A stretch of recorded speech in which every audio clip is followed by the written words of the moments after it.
e a educação que nos estimula, que transforma e que parece até um paradoxo, tudo parece que se resume a ela. É pela educação que a gente constrói, é pela educação que se transforma o país, para uma educação, para uma nova escola pública de qualidade, de referência, como as nossas escolas também precisam, nós precisamos atuar em pelo menos 3 eixos.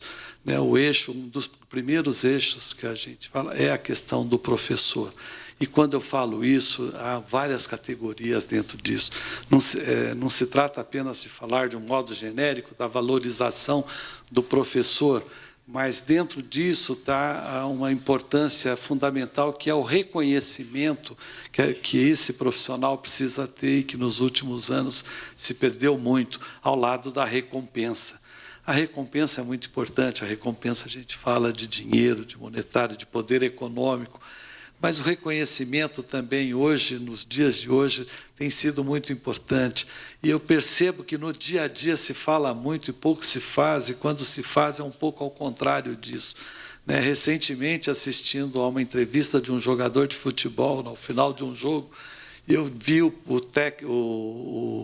jogador se referindo ao técnico de futebol como professor. Não, porque o professor disse isso, o professor disse aquilo. E a gente, então, aqui trocamos. O técnico de futebol é professor e o professor é tio. Então, a gente muda um pouco essa relação de reconhecimento. Tal.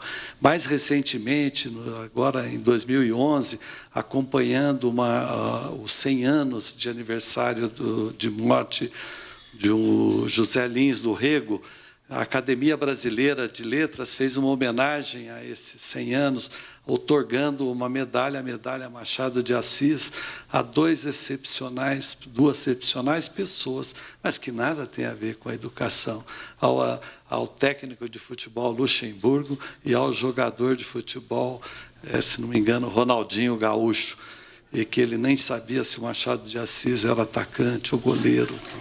Então, a gente está... são inversões que... provavelmente ele nunca leu Memórias Póstumas, não teria visto frases tão maravilhosas como Marcela me amou por 15 meses e 11 mil réis.